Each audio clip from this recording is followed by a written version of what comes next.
నమస్తే, welcome to I dream. నేను మీ విజిత. ప్రస్తుతం మనతో పాటు ఉన్నారు ఇస్కాన్ టెంపుల్ నుంచి ప్రణవానంద ప్రభుజీ. వారి ప్రవచనాల రూపంలో, వారి మాటల రూపంలో మనకు ఎన్నెన్నో మంచి విషయాలు ప్రతిసారి తెలియజేస్తూనే ఉంటారు. మనకున్న సందేహాలన్నింటినీ నివృత్తి చేస్తూనే ఉంటారు. అయితే నిజంగా భగవంతుడికి మనందరం కూడా భక్తులమే. నిజమైన భక్తుడు అంటే ఎవరు, ఎలాంటి లక్షణాలు కలిగి ఉంటారు, మనం ఆధ్యాత్మిక మార్గంలో నడవాలంటే అసలు మన ప్రయాణం ఏ విధంగా మొదలవ్వాలి, ఇలాంటి విషయాల గురించి ఈరోజు మాట్లాడబోతున్నాం. ఇప్పుడు ప్రభుజీతో మాట్లాడి మరిన్ని విషయాలని నివృత్తి చేసుకుందాం. నమస్కారం ప్రభుజీ. నమస్కారం అండి. హరే కృష్ణ ప్రభుజీ. హరే కృష్ణ ప్రభుజీ. నిజంగా భక్తుడు అంటే ఎవరు ప్రభుజీ? భగవంతుడి పట్ల పరిపూర్ణమైన నమ్మకం ఉన్నవాడు భక్తుడు. సుఖాలు వచ్చినా, దుఃఖాలు వచ్చినా, అవమానాలు వచ్చినా, పొగడతలు వచ్చినా, మన జీవితంలో ఏ సిచ్యువేషన్ వచ్చినా సరే మనం భగవంతుణ్ణి ఆశ్రయించి ఆయన పట్ల నమ్మకం ఉన్నవాడు భక్తుడు. చాలాసార్లు ఏమవుతుందంటే అండి, మనకి మంచి జరుగుతున్నప్పటి వరకు వెరీ గుడ్, మనం చాలా భగవద్భక్తులం అని అంటే, కానీ ఏదన్నా చెడు జరిగిపోయింది అనుకోండి, నాకెందుకు ఇలా జరిగింది, నేను ఇంత మంచివాడిని, ఆయన ఎందుకు అలా చేయలేదు, కాబట్టి ఈయన నాకొద్దు అని అంటారు చాలా మంది. మీరు ఆశ్చర్యపోతారు. అసలు నాకు నా భక్తి జీవితంలో చాలా ఇన్స్పిరేషన్గా అనిపించింది. నేను ఇప్పుడు మనకి తెలుసు పాలస్తీన్ ఇంకా ఇజ్రాయెల్లో వార్ జరుగుతుంది, గాజా అనే ప్రదేశంలో. అయితే ఒక ఆవిడ, అసలు చాలా వీడియోస్ చూశాను ఒకదాని తర్వాత ఒకటి. అక్కడ ఉండే వాళ్ళు మొత్తం ఫ్యామిలీ నష్టం అయిపోయినా, పిల్లలు చనిపోయినా, ఏం చేసినా సరే వాళ్ళు ఇలా అంటున్నారనమాట, ఏ అల్లా నువ్వు మాకు ఇది చేసావు, కానీ మేం మాత్రం నీకు స్తోత్రం చేస్తాం. వాళ్ళ లాంగ్వేజ్లో వాళ్ళు చెప్తున్నారనమాట, నువ్వు ఏం చేసినా సరే మా మంచికే చేస్తావని నాకు తెలుసు, కాబట్టి ఇంకా ఇంకా మేము మిమ్మల్ని పొగుడుతూనే ఉంటాము. ఆ సిచ్యువేషన్లో కూడా అసలు ఆ నమ్మకం ఎలా ఉంది అని నాకు చాలా ఇన్స్పిరేషన్గా అనిపించింది. అరే ఎంత ట్రూ డివోషన్ వాళ్ళకి ఉన్నది, ఒక నమ్మకం వాళ్ళ దేవుడి పట్ల వాళ్ళకు ఉన్నది. కానీ మనం ఎన్నిసార్లు చాలామంది చూస్తుంటాం. మొన్న నాకు ఎవరో వీడియో పంపించారు, అందులో చెప్తారు, ఒక వెంకటేశ్వర స్వామి ఫోటో ఉంటుందన్నమాట. ఒక ఆవిడ చెప్తారు, ఓయ్ నేను చెప్పింది చేస్తావా లేదా, ఇంకో దేవుడిని తీసుకొచ్చి పెట్టేయాలనా అని అంటుందన్నమాట. అయితే నేను చూసి ఆశ్చర్యపోయాను అనమాట. మనకి ఎందుకు ఇలాంటి ఫేత్, ఇలాంటి నమ్మకం ఎందుకు లేదు? ఎప్పుడైతే మనం ఎంతైతే మనకి ఇన్వెస్ట్మెంట్ చేస్తామో అంతే రిటర్న్ వస్తుంది కదండి. అలానే మన నమ్మకం, మాన అపమానాలు, ఇవి సుఖ దుఃఖాలు, ఇవన్నీ ప్రపంచంలో ఒక భాగం అండి. ఇదంతా జీవితంలో ఒక భాగం. అందుకే మన సనాతన సంస్కృతిలో ఎప్పుడు మంచే ఉంటుంది అని చెప్పారు. అందుకే ఈ ఉగాది పచ్చడి, మన నూతన సంవత్సరం ప్రారంభమైనప్పుడు షడ్రుజోపేతం కదండి, చెప్పుకున్నాం. కాబట్టి ప్రతి ఒక్కటి కొద్దిగా అది కావాలి, కొద్దిగా ఇది కావాలి. కానీ మనం ఏం చేస్తామంటే, ఎవరికైతే అచంచల విశ్వాసం ఉంటుందో భగవంతుడి పట్ల, స్వామి నువ్వేం చేసినా నా మంచే చేస్తావు అనేవాడు నిజమైన భక్తుడు. కాబట్టి ఎక్కడి నుంచైనా ఆ విశ్వాసం, ఆ శ్రద్ధ కానీ మనం నేర్చుకోగలిగితే ఇట్ ఈస్ ఎక్స్ట్రీమ్లీ వండర్ఫుల్ అనమాట. ఆ శ్రద్ధ, స్వామి నువ్వు ఏం చేసినా సరే నేను నిన్నే కొలుస్తా, అటువంటి శ్రద్ధ మన దగ్గర ఉండిందండి, మన దగ్గర ఉండింది. మన పూర్వీకులు, రాజులు, మహారాజులు, అసలు మన సంస్కృతి, సిక్కులు ఎవరైతే మనకి వాళ్ళ జీవితాన్ని త్యాగం చేసేసారు వాళ్ళ ధర్మాన్ని కాపాడుకోవడానికి. మనం చూస్తాం. అసలు ఇప్పుడు ఏంటంటే అండి, నాకు అన్నిటికంటే బాధాకరమైన విషయం ఏంటంటే, ఈ ప్రజెంట్ డే యూత్ ఉన్నారు కదా, వాళ్ళకి మన దేశ సంస్కృతి గురించి తెలియదు, మన దేశ హిస్టరీ గురించి తెలియదు, మన కల్చర్ గురించి తెలియదు, మన ఆధ్యాత్మికత గురించి తెలియదు. తెలుసుకోవాలి అనే ప్రయత్నం కూడా చేయట్లేదు. ఎవరు అసలు దేశాన్ని కాపాడాలనుకుంటుంది? అసలు మన పూర్వీకులు మనకి ఎలాంటి సంపత్తిని ఇచ్చారు? ఏవో టీవీలలో వచ్చే చెత్త ప్రోగ్రాములు చూడటము, టైం వేస్ట్ చేసేయటము. ఇప్పుడు మాకు చెప్తున్నారు, ఎవరో బిగ్ బాస్ అనేదో ప్రోగ్రామ్ వస్తుందట. జనాలందరూ అసలు ఏమొస్తుంది చెప్పండి? మన జీవితంలో ఏదైనా మార్పు కలగలిచ్చా? మనకి లేదు. ఎవడో ఒకటి చోట వాడు డబ్బులు సంపాదించుకుంటూ వాడు చేసే చెత్త పనులన్నీ మనం చూస్తూ ఉంటే, మనం వింటూ ఉంటే, దాని తర్వాత చూస్తే పర్వాలేదు, ఆ వ్యక్తుల పట్ల అపరిమితమైన ప్రేమను పెంచుకొని, ఒకళ్ళు నాకు ఈ మధ్య ఎక్స్ప్లెయిన్ చేస్తున్నారనమాట, ఒక్కొక్కళ్ళకి ఆర్మీ అని తయారైపోయి వేరే వాళ్ళని దూషించటం, వేరే వాళ్ళని తిట్టడం. ఈ సమాజం ఇలా ఉంటే నీకు ఒక బిగ్ బాస్ అనే ఒక టైం వేస్టర్ని కావాలి, అది అయిపోగానే ఐపీఎల్ అనే ఒక టైం వేస్టర్, దాని తర్వాత నెట్ఫ్లిక్స్, అమెజాన్ ప్రైమ్, ఇవన్నీ ఎప్పుడు ఉన్నాయి. మనకి నిజంగా మేము కొన్నిసార్లు యూత్ని కలిసినప్పుడు అడుగుతామండి, అరే మన దేశ రాజకీయాల గురించి తెలుసా అని అంటే, తెలుసండి. ఎవరి దగ్గర నుంచి తెలుసుకున్నావు అని అంటే ఒక యూట్యూబర్ పేరు చెప్తాడు. ఆ యూట్యూబర్ ఏమో ఎక్కడో వేరే దేశంలో కూర్చొని మన సంస్కృతిని మన రాజకీయాల్ని ఎలా ఒక వేరే దిశగా నడిపించాలో నడిపిస్తుంటారు. వాడివన్నీ వింటూ వీళ్ళు ప్రభావితం అయిపోతారు అనమాట. కానీ ఏంటి అసలు మన సంస్కృతి అంటే ఏంటి, మన ధర్మం అంటే ఏంటి, అసలు కొద్దిసం భగవంతుడు చాలా దూరం అనుకోండి, కనీసంలో కనీసం మన భారతీయత అంటే ఏంటో కూడా తెలియదండి అసలు ఇలాంటి పిల్లలకి. ఈ మధ్యలో పిల్లల్ని మర్చిపోకండి. పేరెంట్స్ ఎంతమంది దృష్టి చూపిస్తున్నారు చెప్పండి? చాలా తక్కువ మంది ప్రభుజీ. ఎప్పుడు చూడు ఏ సినిమాకి వెళ్దామా, ఏ సీరియల్ చూద్దామా, ఏ రియాలిటీ షో చూద్దామా, ఏ మూవీ సిరీస్ వెబ్ సిరీస్ కొత్తగా రిలీజ్ అయిందా, ఏ ఇన్స్టాగ్రామ్లో వీడియోస్ చూద్దామా, ఇలానే ఉండిపోతే మన దేశం ఎటు వెళ్తుంది, మన రాజ్యం ఎటు వెళ్తుంది, మన సంస్కృతి ఎటు వెళ్తుంది ఒకసారి చెప్పండి. కాబట్టి భక్తి అనేది ఒక ప్రస్తుత సమాజంలో అర్థం చేసుకోవటము అనేది ఎప్పుడైతే ప్రతి ఒక్కళ్ళు తమ దగ్గర ఉండే సమయాన్ని వెచ్చిస్తారో, ఎప్పుడైతే నేను తెలుసుకోవాలి అనే ఒక ఇచ్చ మనసులో ఉంటుందో, అప్పుడు మాత్రమే తెలియపడే ఒక అద్భుతమైన జ్ఞానం అండి అది. తత్విద్ధి ప్రణిపాతేన పరిప్రశ్నేన సేవయా అని కృష్ణుడు భగవద్గీతలో చెప్పారు. ఆధ్యాత్మిక జ్ఞానం అంటే ఎలానో అలా తెలుసుకోలేమండి. దానికి సమయాన్ని వెచ్చించాలి, దానికి ఇంట్రెస్ట్ మన లోపల కలిగి సమయాన్ని తీసుకోవాలి. అరే మనకి బిగ్ బాస్ 210లో ఉన్నంత ఇంట్రెస్ట్ టైం, ఐపీఎల్ మ్యాచ్లలో చూడడానికి ఇంట్రెస్ట్ టైం, వెబ్ సిరీస్లు చూడడానికి ఉన్న ఇంట్రెస్ట్ టైం, ఒక గీతా భాగవతం వినడానికి మనం టైం పెడుతున్నామా? లేదు, అసలు అట్లాంటి ఆలోచనే రావట్లేదు కదా. మరి భక్తి అంటే ఏంటి, భగవంతుడు అంటే ఏంటి, భగవంతుడు మనకి ఏం చేస్తున్నాడు, ఇవన్నిటికీ సమయం వెచ్చించాలి కదండి. కాబట్టి అందుకే మనం ఎప్పుడు చెప్పేది, ఒక భక్తుడు అనేవాడు అన్నిటికంటే అదృష్టవంతుడు ఎవరికైతే భగవంతుడి యొక్క కృప అనుభవంలోకి వస్తుందో. అటువంటి అనుభవం కానీ మనం పొందాలి అని అనుకుంటే మనం సమయాన్ని కేటాయించాలి. ఇది చాలా ముఖ్యమైన విషయం. అయితే మనం ఆధ్యాత్మిక ప్రయాణం మొదలు పెట్టాలి అంటే ముందుగా చేయాల్సిన పని, మొట్టమొదటి అడుగు ఆధ్యాత్మిక ప్రయాణం ముందు పెట్టాలి అని అంటే ఇన్స్టాగ్రామ్, వాట్సాప్ని తగ్గించాలి. ఓకే. ఇంతకు ముందు ఏకాదశి, ఇప్పుడు రేపు ఏకాదశి ఉపవాసం అంటే నిర్జల ఉపవాసం అని లేదా పలాహార ఉపవాసం అని అలా చెప్తారు. కొన్ని సంవత్సరాలు అయిపోయాక ఉపవాసం అని అంటే కనీసం ఈ రోజైనా ఫోన్ చూడొద్దు అని చెప్పే రోజులు కూడా వస్తాయేమో అనిపిస్తుంది. ఎందుకంటే ప్రతిసారి కూడా అడిక్టెడ్ జనాలందరూ కూడా వాట్సాప్ వీడియోలు, స్టేటస్లు, ఇన్స్టాగ్రామ్, యూట్యూబ్, టీవీ వీటితో అడిక్ట్ అయిపోయి ఎంత సమయాన్ని వెచ్చిస్తున్నారు. అసలు మీరు అన్నట్టుగా జపం చేయడానికి అడుగురా అంటే జపం చేయడానికి సమయం లేదంటారు, వాట్సాప్ స్టేటస్ మాత్రం చూడడానికి సమయం ఉంటుంది. ఎంత విచిత్రం చెప్పండి. కాబట్టి మనము చాలా జాగ్రత్తగా మొట్టమొదటి అడుగు ఏంటి అని అంటే మనం చెయ్యకూడని విషయాలు పక్కన పెట్టడం. ఏంటి? అక్కర్లేని విషయాలు వినటం, అక్కర్లేని విషయాలు మాట్లాడటం, అక్కర్లేని విషయాల గురించి ఆలోచనలు చేయటం. వీటన్నిటిని పక్కన పెట్టి 4 నియమాలు చెప్పారండి మన శాస్త్రంలో భక్తిలో ముందుకెళ్ళడానికి, ధర్మ మార్గంలో ముందుకెళ్ళడానికి. మద్యం పానం శ్రియాసూన యథా అధర్మశ్చ చతుర్విధం అని భాగవతం చెప్తుంది. 4 రకములైన తప్పుడు అలవాట్లను మనం నిషేధన చెయ్యాలట. ఏంటి ఆ 4? మద్యము అని అంటే మద్యాన్ని సేవించటం, ఎనీ టైప్ ఆఫ్ ఇంటాక్సికేషన్ అని అనుకోండి, సిగరెట్లు కానీ, మందు కానీ, గుట్కా, మానిక్ చంద్, పాన్, ఇంకేమంటారు టొబాకో, ఇవన్నీ డ్రగ్స్, ఇవన్నీ అసలు చెప్తూ ఉంటే మిగతా ఎనీ కైండ్ ఆఫ్ ఇంటాక్సికేషన్ దీన్ని పక్కన పెట్టాలి. ఓకే, మనం భక్తి మార్గంలో ముందుకెళ్ళాలి అని అంటే చెప్తున్నాను. 2 మద్యం పానం శ్రియ అసూన.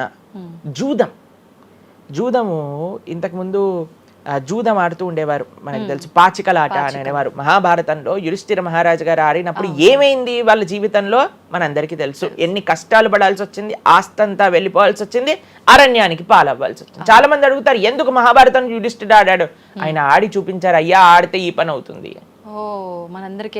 ఎగ్జాంపుల్ సెట్ చేయడానికి ఆయన చేశారు. సరే, ఆయన చేసింది తప్ప కదా, ఆయన ఏం అనుభవించారో తెలుసు కదండి, మనం ఎందుకు చెయ్యాలి ఆ పని? ఇప్పుడు జూదం యొక్క విపరీతమైన కాన్సిక్వెన్సెస్ తెలుసా అండి. ఇప్పుడు బెట్టింగ్ గేమ్లని, ఐపీఎల్ మ్యాచెస్కి బెట్టింగ్స్ అని, లేదా ఏది వస్తే దానిపైన బెట్టింగ్లు పెట్టడం, అవి ఇవి ఎన్ని అప్లికేషన్స్ తయారైపోయి ఎన్ని ఒక యువతని ఒక తప్పుడు మార్గంలో పెట్టడానికి అసలు మాకు అప్పుడప్పుడు మేము యూట్యూబ్ చూస్తాం కదండి ప్రవచనాలు వినడానికి, మా గురువు గారి ప్రవచనాలు వినడానికి మేము చూస్తుంటాం అనమాట. అప్పుడు వస్తుంది రమ్మీ సర్కిల్ అని యాడ్ వస్తుంది అనమాట. ఇప్పుడు పేరు చెప్తున్నారు ఎందుకు ప్రభుజీ అని మీరు అనుకోవచ్చు. ఎందుకంటే పెద్ద పెద్ద సినిమా యాక్టర్స్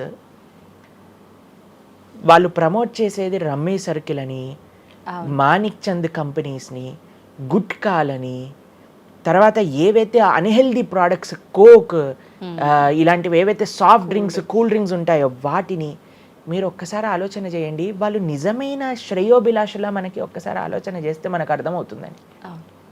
మొత్తం ఒక దగ్గర ప్రపంచం అంతా ఇవి తప్పు, ఇవి మీకు మంచిది కాదు అని మొత్తుకుంటుంటే మీరు ఎవరైతే మీరు హీరోయిన్ నా రోల్ మోడల్ అని అనుకుంటున్నారో వాడు మీకు నేర్పించేది ఏంటి అని అంటే, నువ్వు ఈ పేకాట ఆడు, నువ్వు గుట్కా తిను, నువ్వు కూల్ డ్రింక్ తాగు, నీ జీవితం ఏమైనా మాకు పర్వాలేదు. మేము ఎక్కడికి వెళ్ళినా నోరు నొప్పొచ్చేటట్టు అరిచి చెప్తున్నా, అయ్యా ఇవి మంచిది కాదు, మీరు మంచి మార్గంలో ఉండండి, ఆరోగ్యాన్ని జాగ్రత్తగా పెట్టుకోండి, మనసు జాగ్రత్తగా ఉండండి, ధర్మాన్ని ఆచరణ చేయండి అని మేము చెప్తుంటే, కానీ జనాలకి వీటిలలో ఇంట్రెస్ట్ లేదు. వీళ్ళకి నా రోల్ మోడల్ వాళ్ళు, నా రోల్ మోడల్ ఇది అని ప్రొద్దు నుంచి రాత్రి దాకా ఇన్స్టాగ్రామ్లో చూడటం, వాళ్ళగా మాట్లాడటం, వాళ్ళగా వస్త్రాలు వేసుకోవటం, వాళ్ళలాగా మేము కూడా వాళ్ళలాగా అవ్వాలి అని అనుకుంటే వాళ్ళు ఏం నేర్పిస్తున్నారు మీకు ఒక్కసారి ఆలోచన చేయండి. ఎంతమంది దేశంలో ఉండే యువత మొత్తం కూడా తప్పుడు మార్గంలోకి వెళ్తే మన భారతదేశ భవిష్యత్తు ఏం కావాలో ఒకసారి చెప్పండి. కాబట్టి ఫస్ట్ ఏమన్నా మనం ఇంటాక్సికేషన్, సెకండ్ గ్యాంబ్లింగ్ అని అంటారు, జూదం, ఏ ప్రకారమైన జూదమైనా సరే దాన్ని పక్కన పెట్టాలి. మూడవది మాంసాహారాన్ని సేవించటం, ప్రాణిహింస చెయ్యకూడదు. భగవద్భక్తి మార్గంలో ముందుకెళ్ళాలి, భగవంతుని తెలుసుకోవాలి అని అంటే మనం లాస్ట్ టైం దీని గురించి మాట్లాడుకున్నాం, మనం ఎక్స్ప్లెయిన్ చేసామన్నమాట క్లియర్గా ఎందుకు మనం మాంసాహారాన్ని స్వీకరించకూడదు అని. అది భౌతికంగా మనకి మంచిది కాదు, ఆరోగ్యరీత్యా మంచిది కాదు, ఎమోషనల్గా మంచిది కాదు, ఎన్వైరన్మెంటల్గా మంచిది కాదు, స్పిరిచువల్గా మనకి మంచిది కాదు అని ఈ రీజన్స్ అన్ని చెప్పాం.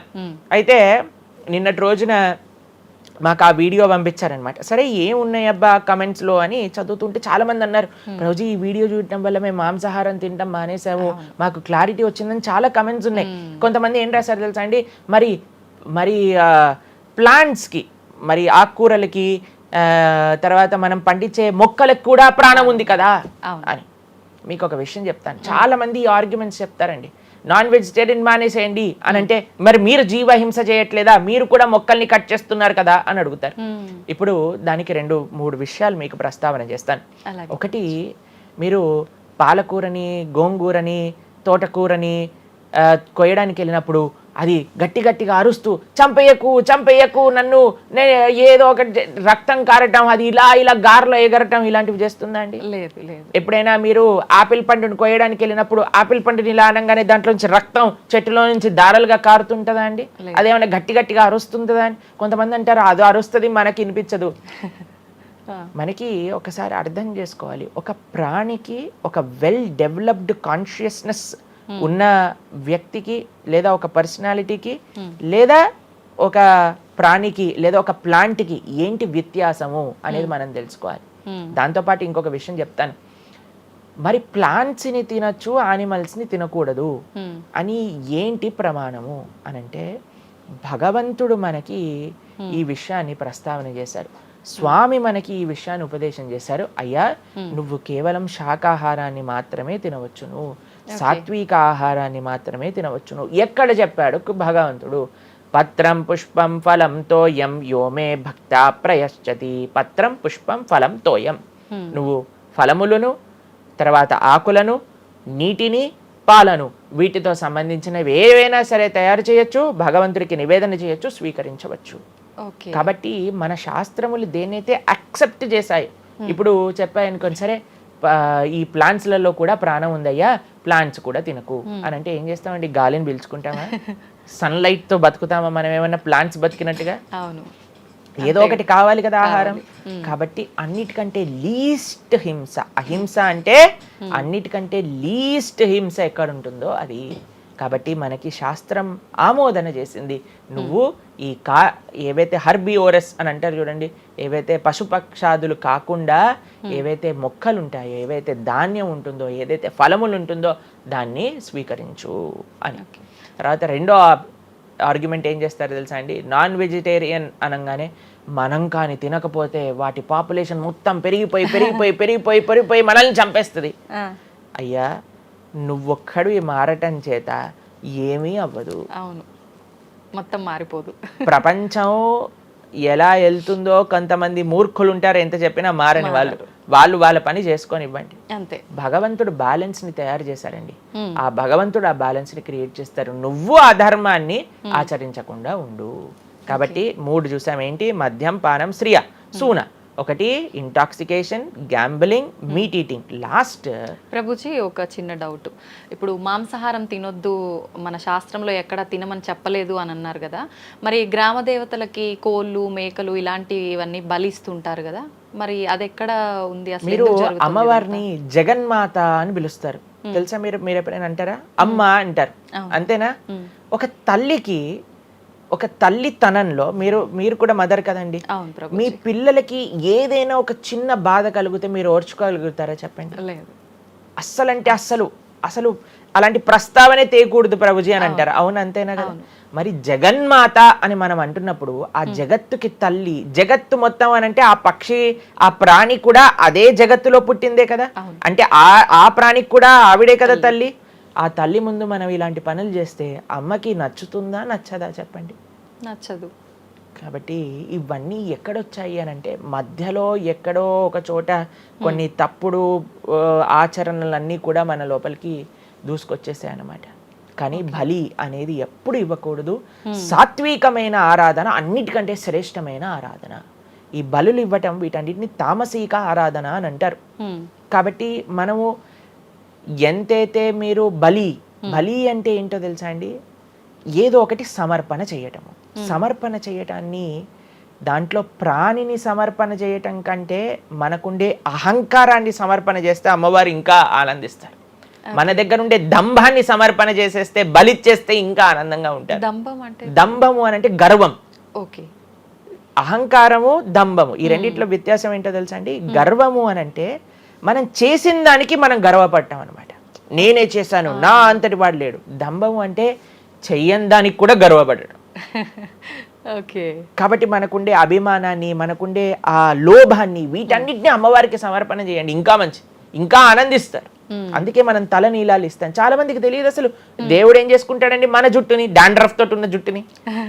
దేవుడికి ఎందుకు సమర్పణ చేయాలి మనం తల నీలాలు అని అంటే, అయ్యా నేను జుట్టు ఉంటే ఎప్పుడు కూడా ఇలా ఇలా ఇలా హెయిర్ స్టైలింగ్ చేసుకుంటూ నేనేదో చాలా హ్యాండ్సమ్ మ్యాన్, చాలా హ్యాండ్సమ్ ఉమెన్ అనుకుంటూ ఉంటారు కదా అందరు కూడా. అయ్యా నా యొక్క ఆ సెల్ఫ్ కాన్షియస్నెస్ ని సమర్పణ చేస్తున్నా నీ దగ్గర. మనం గుడికి వెళ్ళి కొబ్బరికాయ కొడతాం. కొబ్బరికాయ ఎందుకు కొడతామండి? మనం కూడా అలాంటి హార్టెడ్ వ్యక్తులం అనమాట. మనకు కూడా ఆ గర్వంతో మనం కూడా అంత పైన ఉండే షెల్ ఉంటుంది కదా, ఎంత హార్డ్గా ఉంటుంది. కానీ ఎప్పుడైతే అది పలగొట్టేస్తామో అప్పుడు లోపల మంచి తీయటి నీరు మనకి దొరుకుతుంది.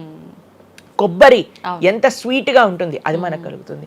మన హృదయంలో ఆ సున్నితమైన భావాలు ఉన్నాయి, కానీ మనకుండే అజ్ఞానము, మనకుండే అహంకారం, మనకుండే అవిద్య దాన్ని ఆపేస్తుంది. అందుకే భగవంతుడి ముందు, స్వామి నీ ముందు నా అహంకారాన్ని సమర్పణ చేస్తున్నా అనే భావనతో మనం కొబ్బరికాయ కొట్టాలి. అంతేగాని కొబ్బరికాయ తీసుకెళ్ళి కొట్టేసి నేను ఈరోజు 108 కొబ్బరికాయలు కొట్టాను దేవుడి దగ్గర అనే అహంకారం వచ్చింది అనుకోండి, కొబ్బరికాయ కొట్టడమే వేస్ట్, ఫలితం లేదు.